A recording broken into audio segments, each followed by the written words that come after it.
Well, Betsy, welcome to the podcast. Thanks for having me. Yeah. Oh my gosh. I'm so excited for this podcast. I am one of those guys that lives for a story, right? And sometimes too much. Yeah. And I've always joked around, I want to be in the bank when it gets robbed or the plane when it crashes and all these, as long as I live, No, you know. you don't. I know I don't. Now, honestly, watching your videos and hearing about, because you don't think about the after damage, right? Yeah. And some of the things that come on. We'll get into it a little bit, but I kind of want to start there. You, by the way, thank you for the gift you sent me, your bedding. You guys, basically, Betsy has solved the riddle that if you never want to make your bed again, she has the perfect product. Yeah. And so I want to get into that too, but I want to start with this crazy story because I've never talked to somebody that legit survived a plane crash. Yeah. And the weirdest part about yours, and if you guys don't follow her on YouTube, go do it. You guys were recording the whole day. I know. So you're just doing the influencer thing and you're joking about crashing. You're joking about bad luck. I know. That video was weird to watch. I know. So it's crazy because the whole reason we were even in Roosevelt that day is I was doing 15 dates in 15 days with another influencer, Brooklyn. And one of the dates I set her up with lived in Roosevelt. And so normally I would be recording all the dates for her. But this particular time they were going boating and there wasn't enough room on the boat for me to go. So they're like, we'll record everything. So we just drove her down there because she's from Texas. So anyway, so while we're at our friend Shad and Jaslyn's house, Shad's like, it's a beautiful day. He's like, today's the day we need to take you up in there. It's like, you can see everything. It's just beautiful. And both Gentry and I are like scaredy cats to begin Gentry, with. you can tell he's legitimately afraid to get in that plane when he's on the video. Do you know what, though? That was a little bit of BS. Really?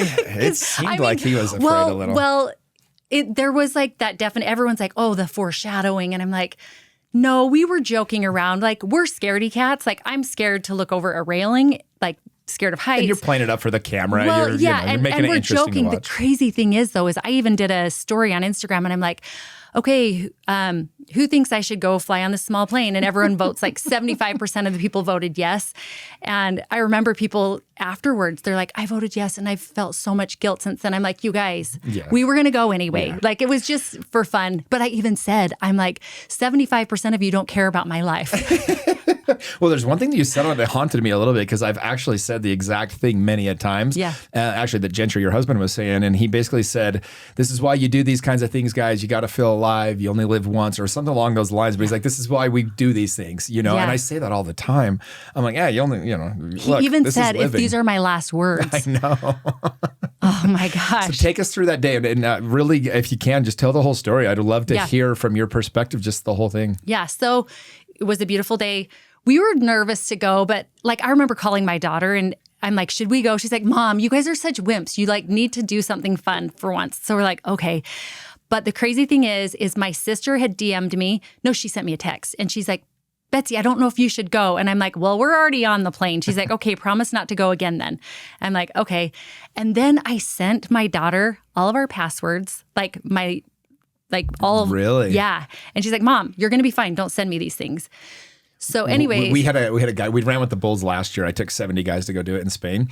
And one of the guys had pre-written all these texts to his whole family that were supposed to go out at a certain time if he didn't make it, which is ridiculous because one person, nobody's died in 17 years and thousands of people run every year. And we didn't have our phones for like a really long time because you can't bring phones on the path. He almost didn't get to his phone in time before all these text messages went out. Can you imagine? So it's just kind of like you're sending out the passwords and everything. Yeah. But, by the way, I want to go real quick. You said something that I just now hit me. You were helping your friend go on 15 dates in 15 days. What was that all about? Oh my gosh. Well, how it even started was just before that, we did that with my daughter. So my daughter had broken up with her boyfriend and I was like, we should do this and it would make a great YouTube series. I'm like, it's like The Bachelor, but in real life, And so we did that with her. She ends up marrying the guy. Date number what? Date number 1. Really? Yes. And then he went on a mission. So I was like thinking as the mom who's setting up these dates, I'm like, oh, perfect. He's going on a mission. Let's set her up with him. And Did she still go on the other ones? Or she was? Yeah, she went on all the other dates. And then he went on a mission. And then he came back and they got married. Wow. Yeah. That's so cool. anyways, so about a year later, I'm talking to Brooklyn. I'm like, you should do it. So she's like, no, I totally want to do it. So she lives in Texas. So I set her dates up here in Utah, did all the dates with her. And this was date number, I think, 5. Wow. So when this I'm doing happened, this. The next friend of mine that breaks up, I'm going to put him on 15 dates in 15 days. it's great content. Yeah, no, it's It was brilliant. fun, though. Did people like was, it? Yeah, they loved it. It was really fun. Did it affect the dates, having it all recorded? No, they were actually all great about it. Really? Like, yeah, it was. I thought it was fun. Everyone seemed to have fun with it. So I love it. anyway, so we were on a dating series it's the whole reason we went to Roosevelt. So we couldn't get on the boat. The date for this one was to go boating. Right. And there were too many people on the boat. So they're like, we'll record, you just hang out here. And then the plan was they get off the boat and we were going to head back to Salt Lake. So we're just hanging out, and Shad and Jaslyn, our friends, Shad's the pilot, Jaslyn is his wife, who's like my good friend. Anyways, so they're like, let's go on a plane. It's like a perfect day. You're going to love it here, Betsy, And so Gentry and I are both scaredy cats. We're nervous, but we decided to go. And the thing is too, is we had a family YouTube channel at the time. And so like we were recording things just for fun. And so Gentry decided, he's recording the whole thing, including the plane crash. And the funny thing is people, maybe I'll backtrack and let's continue on the flight. You're okay. Good. So we get up in the air, and we've only been in 10 minutes in the air. And then we're coming around the bend to come across Moon Lake. And he wanted to go a little bit lower so we could see the lake. It was just beautiful.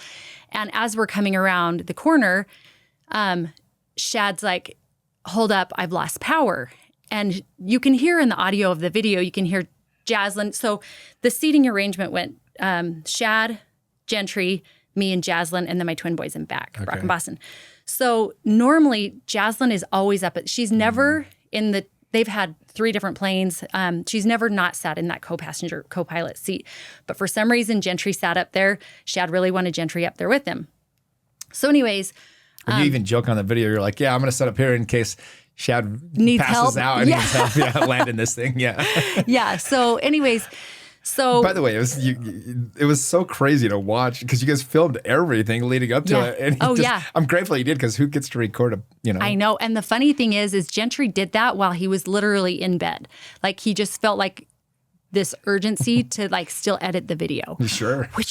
There's so many wild stories. I have a joke with my friends. I'm like, if any disaster strikes, you have one job. If you can't immediately fix the situation, just keep filming. That's your only job, all right? You know what's funny, though, is Gentry to this day, he's like, I don't know why I kept filming. He's like, we knew we were going down. He's like, I don't know why. And there was a break in the camera, so I don't know if he thought he turned it off and he hit it again. But so we're coming across Moon Lake, and Shad's like, I've lost power or something. And then you can hear Jaslyn. She hits him. She's like, Shad, knock it off. He's like, no, I'm being serious.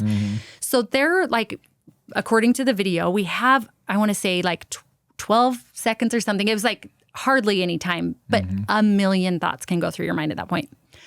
So I remember thinking, I'm like, oh crap, I should call Alyssa. And then I'm like, there's no service up here. Okay, no, there's all these things. And so I'm like, okay, all I remember doing is I just grabbed the headrest in front of me and I just closed my eyes.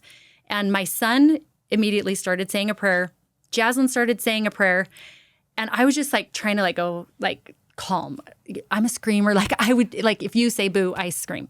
So did you notice how quiet it was? Oh, yeah. It was kind of eerie. Yeah. And then you hear Gentry just saying, it's okay, everything's going to be fine. Yeah, he did a good job of trying to let you guys, almost like he wanted you to think he would land it fine.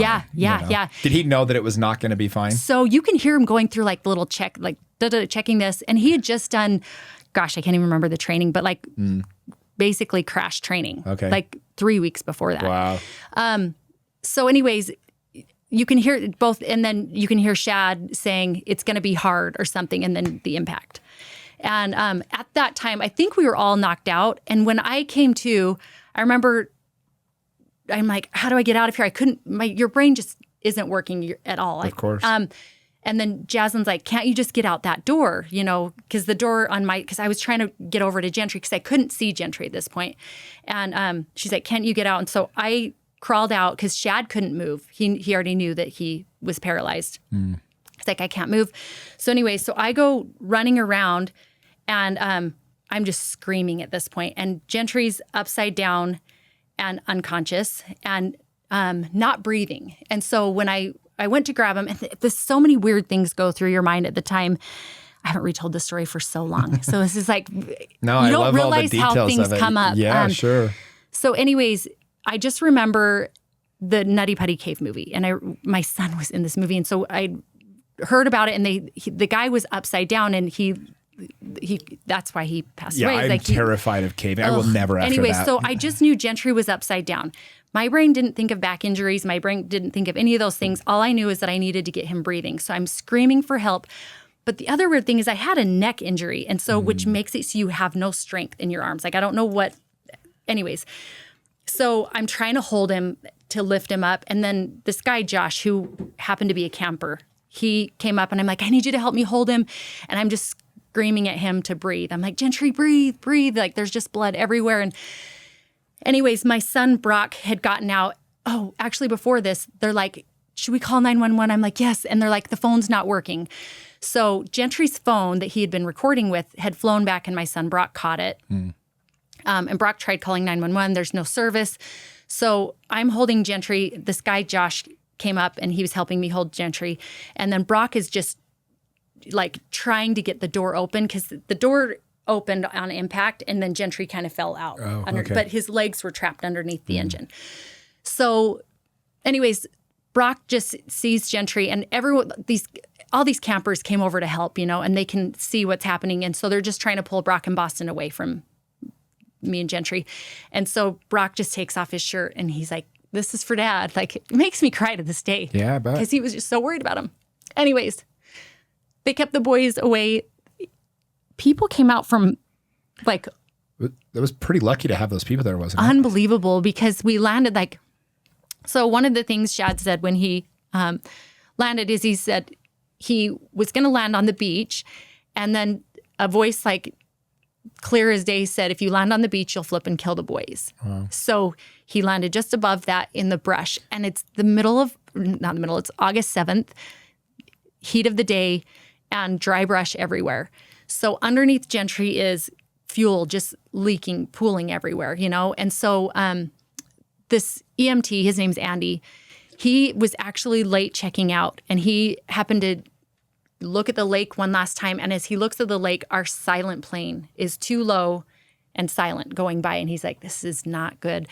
So he looks over and watches us crash. And so he's an EMT. His two kids are EMTs in training. And he's like, grab the stuff, and they come running. And it's about a mile jog that they had to go to get to us. Anyways, Andy's like, don't move him. And then I'm like, but there's fuel all under him. And he's like, crap. So he's like, okay, so they have to get Shad out to help be able to get Gentry out. They have to lift it. So they have, I don't know, to this day, I can't remember even how many people were there, but just helping to lift the engine, to pull Gentry out. His legs were just mangled underneath the engine. I mean, the injuries were like his face, his eye sockets, the jaws, his teeth were all knocked out. He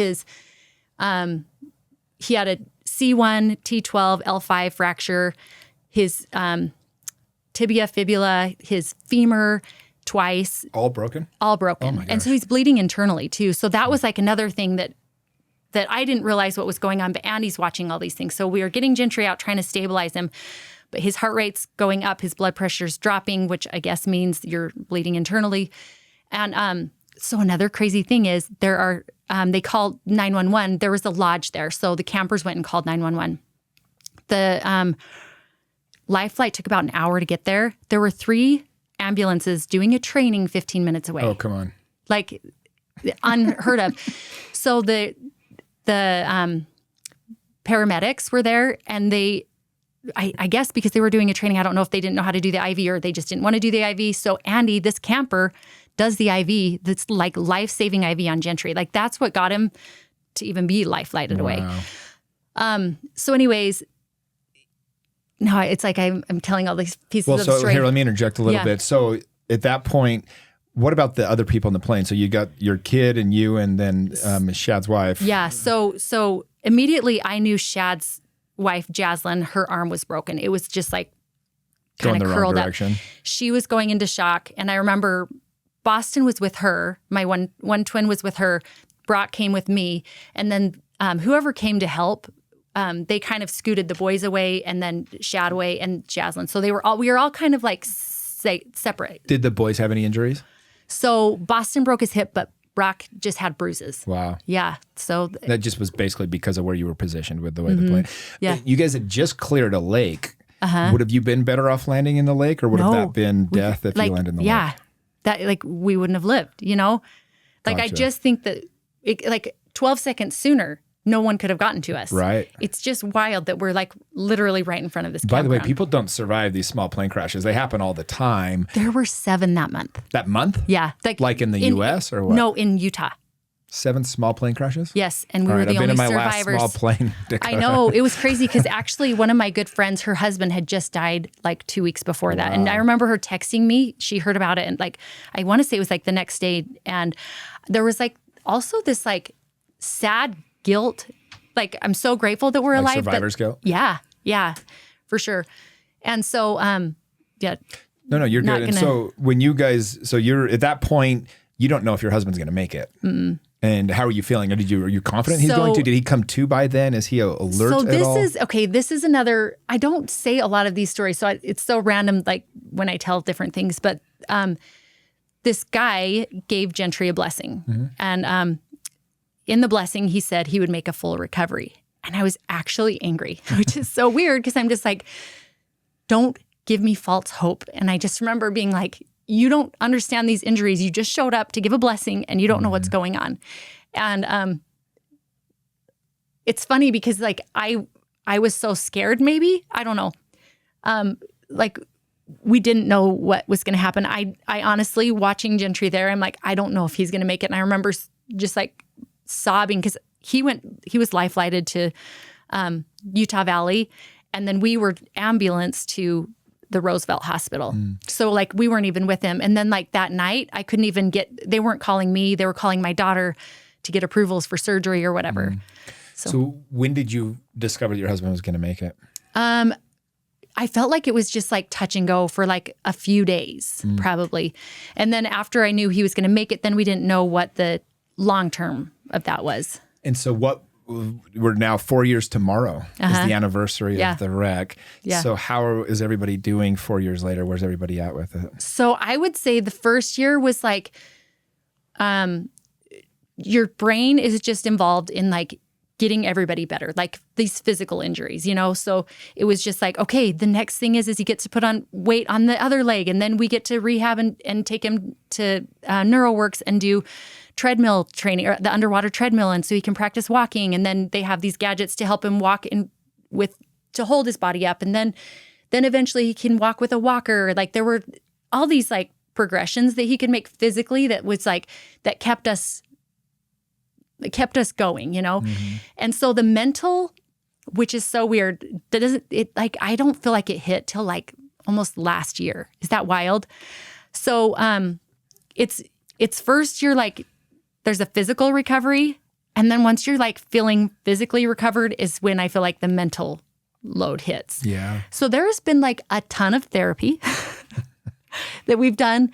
You name it, we've done it kind of thing. What was the biggest thing that you took away from all this, or the biggest lesson that you learned? I think I really tried to focus on gratitude and like what was going well. Like, so every time there were always like bad things that were happening, but it was just like yes, okay, that's bad. Okay, what's the good thing? Because I like needed, you feel like you're just like drowning and you're like, I just need like a piece of good to hear. I don't know. Were people like, because it's one of those things where people don't even know probably how to show up for you either, right? Like they're trying to. Do you know what? People were freaking amazing. That is one thing. Like I will say, okay, this is where you find out about me being a terrible person. But whenever they would do meals for people, like I literally was like, okay, you know, for 9 months you're going to have a baby. Why are you not prepping and making meals for yourself? Why are we, like. Guilty. Like I would get frustrated with those things. But you shouldn't get frustrated because then you will have a reason that those meals have to be brought to you, and then you realize the importance of it. Because all of a sudden these people started showing up, bringing me meals, and I'm like, oh my gosh, like it's not even about the meal because I can go like order DoorDash, but it's about these just people just like their hearts are on this plate. Like sounds so dumb. Or but something about a homemade meal too, just the love that goes into it. Yes. And like truly, honestly, you're so sick of like, because I felt like I was just running back and forth to the hospital all day. So you're just grabbing crackers or like a soda or something. So like to come home and like have food for your family is like the best thing ever. Wow. Yep. And so when you look back on it now, have you been able to get to the point where you're like, there's gratitude that it all happened? For sure.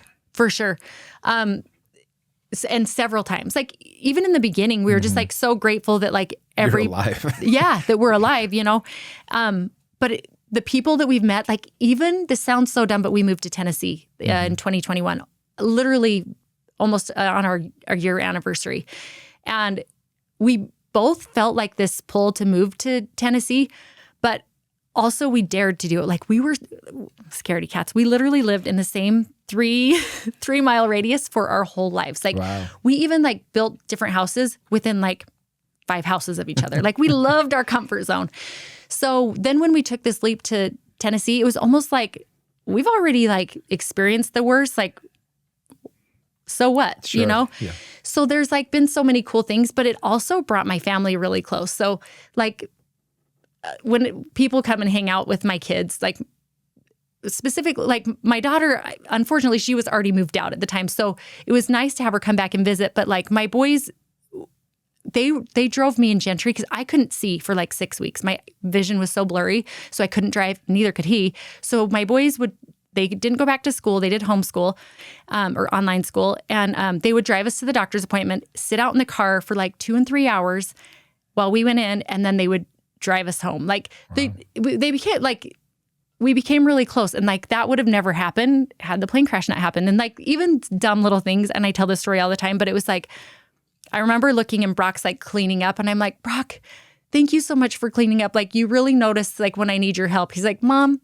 I've always noticed, but I just figure you need the extra help now. Like, so I think people can't help you until you need the help, you know? Sure. So it kind of gives these people the opportunity to help you or to like, you have this relationship with your kids. Yeah. So I'm grateful for that because I feel like my family is so much closer because of it. Well, service makes us love the people that we serve more and more and more. So just like you said, kind of creating that opportunity, it was a little bit forced, but it still is the creation of that opportunity where you get to, love each other on that level. Yeah. Wow. So did you already have, because you have this crazy successful company, and we'll kind of pivot now a little bit to that. Did you already have the company going? Or so how long had you been running Beddy's for at that point? So we started Beddy's in 2014. We started a few years before that, but we officially called it our launch in 2014. We did a Kickstarter, and the Kickstarter funded in 2014. How'd you come up with it? So tell everybody a little quick what it is for my audience that's not familiar, and then how did you come up with it? Yeah, so I had twins with bunk beds, and if you've ever tried to make a bunk bed, it like made me so angry. Like I was a work from home mom, so I was a hairdresser. I did not want to be in the bedding industry, and I didn't care. Like I was just trying to find a solution for my kids' bunk beds because I love to have my house clean, and then I would start work, And so I remember getting frustrated with my kids. I'm like, guys, it's not that hard. Just make your bed. And they're like, Mom, but it's so hard. And I get up there. I'm like, let me just show you. And I climb up there. And I'm like, holy crap. How do you freaking make a bed that you are on top of? And so long story short is I just made a version for myself because I was just like, for my own sanity. And my clients were all like, Betsy, this is a genius idea. You should patent it. I'm like, really? They're like, I would totally buy this. I'm like, really? So it started out like to be just like a hobby. Like I honestly thought, we'll make a couple, And then as we got into it, like getting a patent is freaking expensive. Oh, that's right like here. So expensive. So and then when we found out our first purchase order was $250,000, I'm like, okay, so it's like go big or go home. But we'd already invested in the patent at this point. So now you have to invest in the product. And so we didn't have $250,000. So my business partner, who is my running friend, we just go running every morning. And that's how she's like the best. We're like exact opposites, work perfect together. So anyways, we decided, okay, if we can do a Kickstarter, we can raise $100,000 and then both of us will take out $75,000 on our home equity line because to get a loan when you're starting a business is impossible. And it drives me bonkers when they're like, you're a women business. You could get a business loan. I'm like, they will give you $20,000 for your first child. Maybe. Like, It's such a joke. So anyways. Yeah, it's like the system is set up so everybody that already has money can get it easily, and the people that need it can't get it. It's like they say, bankers are like, they'll give you an umbrella, or no, until it starts raining. Or, you know what I mean? Like when you need the umbrella, they don't give it to you. And then I botched that. So I got you. I'll botch it if I try to correct it. So we'll just leave it botched. But yeah. Anyway, so we got that started, and it was crazy because we did $108,000 in 40 days, which we didn't know anybody. Like our friends and family is like maybe $1,000, you know, like, so I'm like, oh my gosh, a lot of people like this idea. So we continued on, and we had $0 for marketing. Like it was just word of mouth. I'd worked with a few like small influencers, but I couldn't pay them because we didn't have any dollars to give them. Right. When I say we had no money, all of our money went back into the business. So it's like, that's a whole nother thing. But, which is kind of like how, this is another side note, but like now that I have a social media following of my own, that's why I love small businesses so much. I love to share small businesses because I'm like, I appreciated that when people would help me with Beddy's. So now it's like, I love to share small businesses that I find that are cool or interesting. Sure. Anyways, so Beddy's had done actually really well through COVID, which and this is another thing too. I just remember going on a walk with my husband, and we'd kind of like hit some goals. And I was like, what's next? Like Beddy's is, well, keep in mind, my goals were like $100,000. I'm like, if I can get $100,000, I'm buying lipo. Just kidding. I never did, but still waiting for that. But so our goals were low, but then I was like, okay, maybe we could do a little bit more, you know? And I remember it was literally like probably 2 weeks before the plane crash. During COVID, we were taking lots of walks because we're all stuck at home. And I just remember going, what's next? Like, what's the next thing? Don't ever say that either. Because you will be like surprised with what's next. Some cool things though is like, I was very, very like heavily involved in Beddy's at the time. And then after the plane crash, I couldn't be. Like I was at the hospital every day. And so my team, who they were already phenomenal, but everyone kept saying, Betsy, you should be working on the business, not in the business. Like you can't tell someone that. Like they don't understand. At least I didn't. So, but having the plane crash, it forced me to like step out and let them. Yeah. So anyway, so that was really cool. And it's just kind of grown since then. So how big is your company now? How many employees do you have? How many of these sets are you sending out a year? So we are, I think there's like 68 employees now. Wow. Yeah. So it's grown a ton. Like, I mean, we, for like the first 5 years had like 3 people, including me and Angie. So one extra, no. And then like 2016, both of our husbands came on and they opened up a fulfillment center because we were paying so much to shipping and fulfillment. They're like, we could do this and save money, which helped us grow too, because then we didn't pay them for a long time. We just kind of could float money between the two companies, which helped Beddy's grow. And so that it's kind of become a whole family thing. Wow. But we, how many sets? Gosh, I should know this. That's okay. Well, that's good. You're not in the business. You work on the business. I know. Right? I'm like, how many sets does that actually equivalent? Well, it's such a great idea, by the way. Like it's one of those things that as soon as you see it, you're like, duh.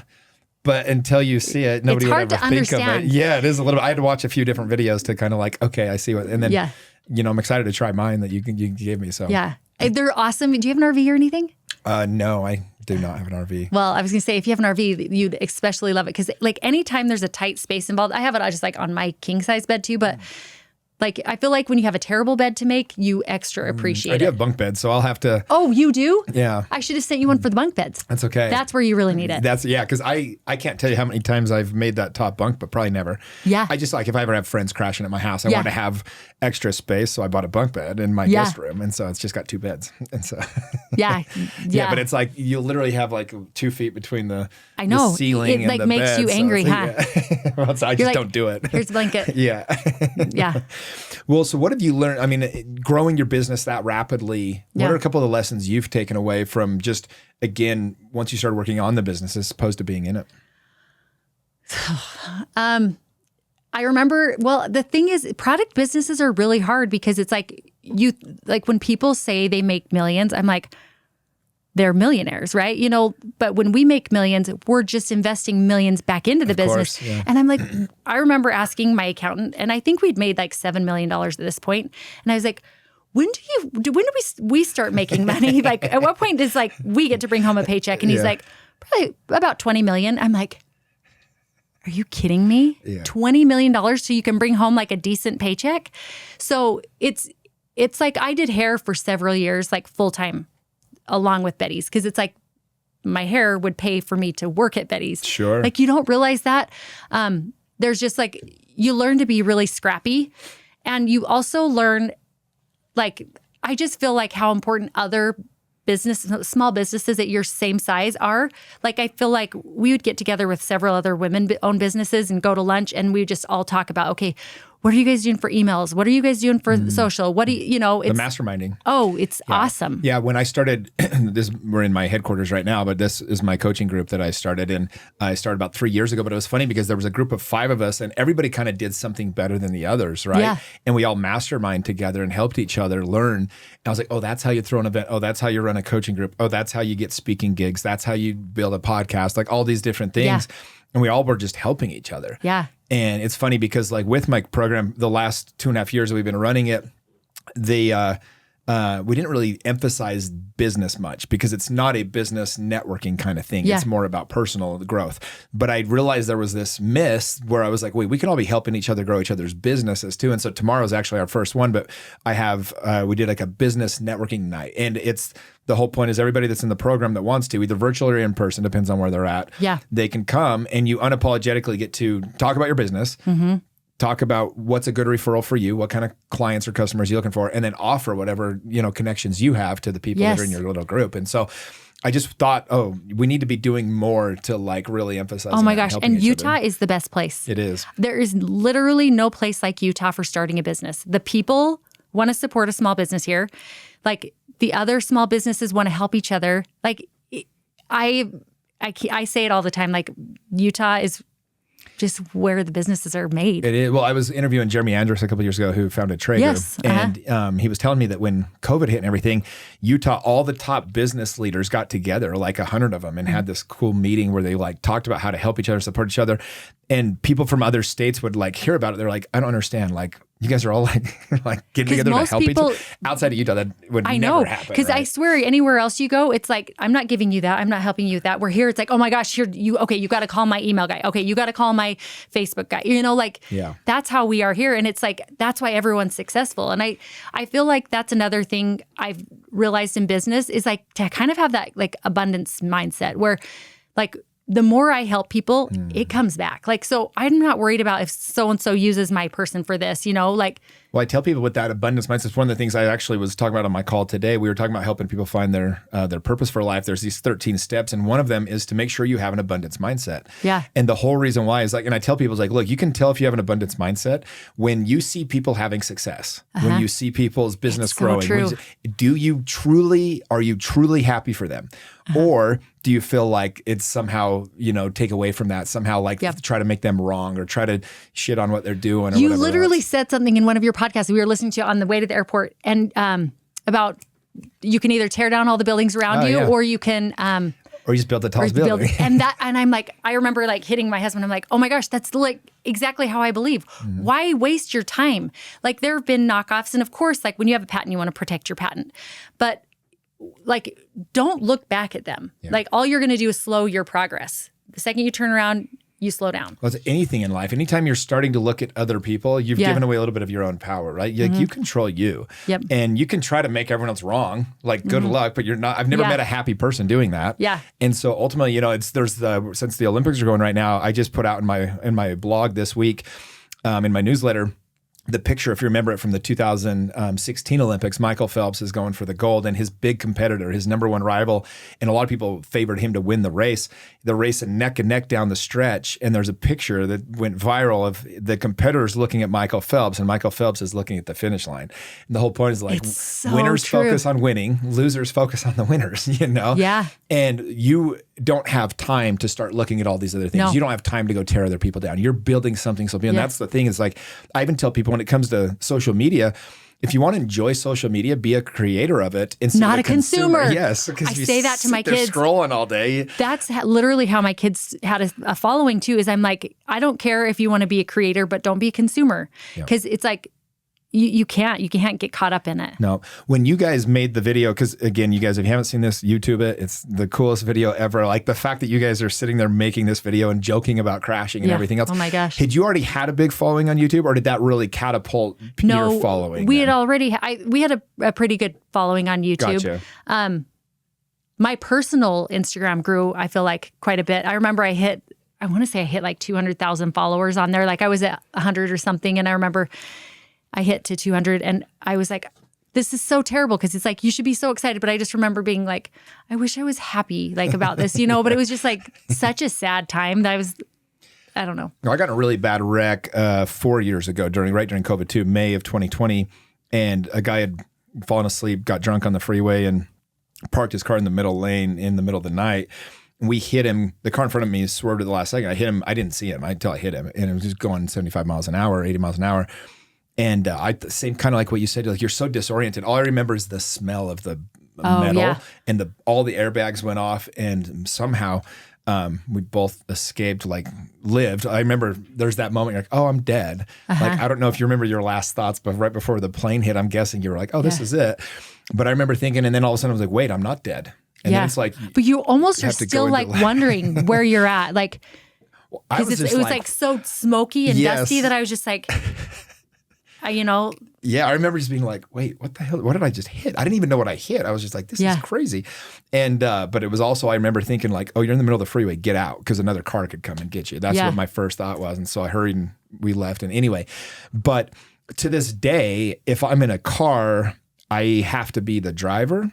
Or it has to be going very safe. Like if anybody else is driving and it's at all feels unsafe, my whole body, it's just holding that now. Like, and I never had that before. Have you read Body Keeps Score or whatever? Yeah. But yeah, we hold these traumas in our body, and I know mine's in there, and it pops up for me, and I can't do like razors and things like that. I just can't do it. It's just my body legacy. I've never had anxiety or anything like that, but if I'm in the backseat of a car or the passenger, I can't do it. No. We couldn't even watch football.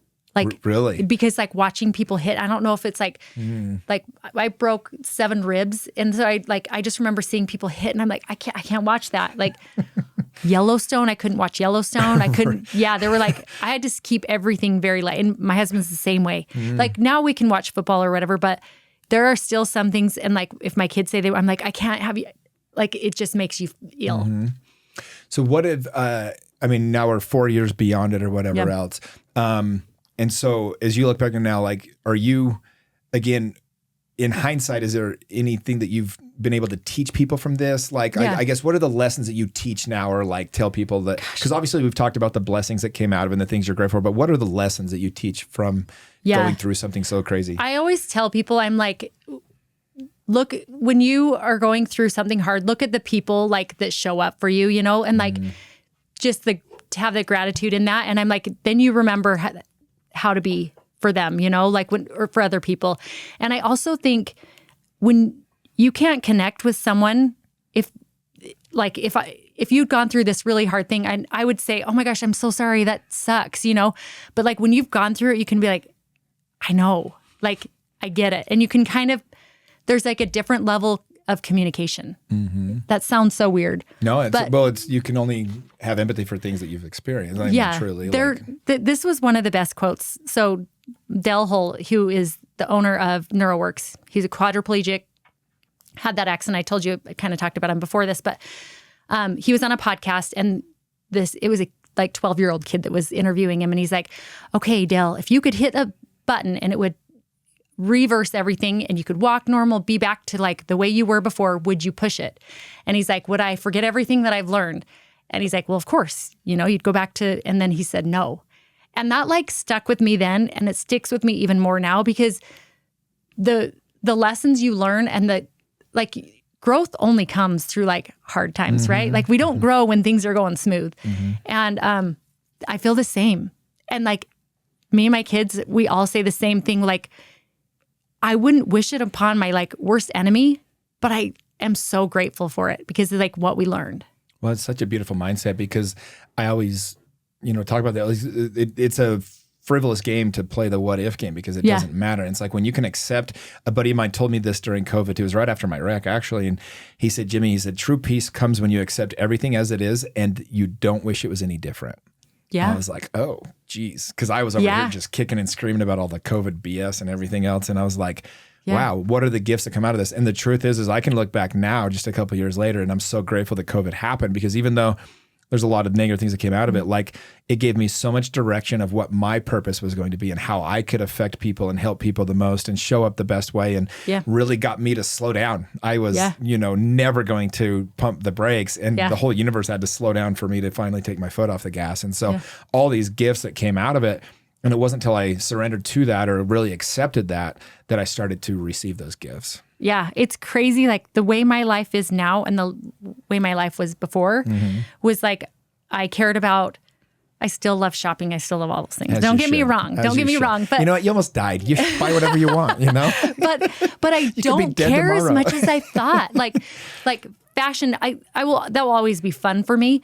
But like, I freaking have a farm now. And like animals, being out in like nature is like the things I care about. I turned weird. I turned into like a crunchy person, I guess.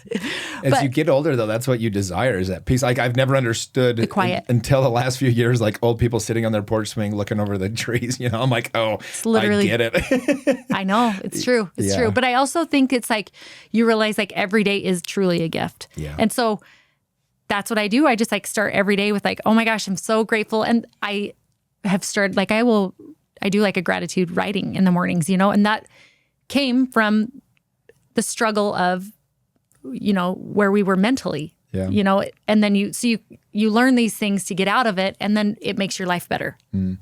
Yeah, I can't imagine that feeling. I remember one time I was on a plane. I was taking my little nephew, James. We were going to the World Series, and the plane dropped like for about 7 seconds. It was, I don't know what happened, but I remember him looking at me like, and I was like, oh, this is wrong. Like I've flown on hundreds of planes. I'm like, oh, this ain't good. And for a second we thought we were dying. Yeah. And I just remember just for a second feeling like, oh my gosh. And I think it was like one of the first times he'd been on a plane, but he just looked at me but that feeling. And so I can only imagine for you, is it hard I know you got on a plane to get out here today even. Is it hard for you to get on planes now or no? My sister, who's a therapist, she's actually been our therapist like for our whole family. She's like, it's exposure therapy, Betsy. And I'm like, I know, but I don't want it. No, it actually, I feel like it's forced us just to keep going back and forth, living out there in business here, and it really has made it a lot better. Like the first few times, I bawled the whole time on the flight. And then eventually it was just like, now we just get on. Am I uncomfortable? But at this point too, now I'm like, it is what it is. Like I can't change it. Well, for me, it's my car wreck. I don't love driving like anything that can be dangerous, like one-way highways and things like that, especially at night. And so I'll fly almost everywhere. Yeah. And so it's actually got me to fly a lot more just because I was in that bad car wreck. I mean, you're a lot safer in a plane than you are in a car, frankly. But those single now you hear this story and you're like, maybe I'll go back to cars. Just kidding. Well, for people that want to look at your product, they want to buy it, they want to check out more of your stuff and everything you're doing, where is the best place to send them to? Beddys.com. It's BEDDYS.com, which is so random because it was a play on words, like make your bed with ease, one zip at a time.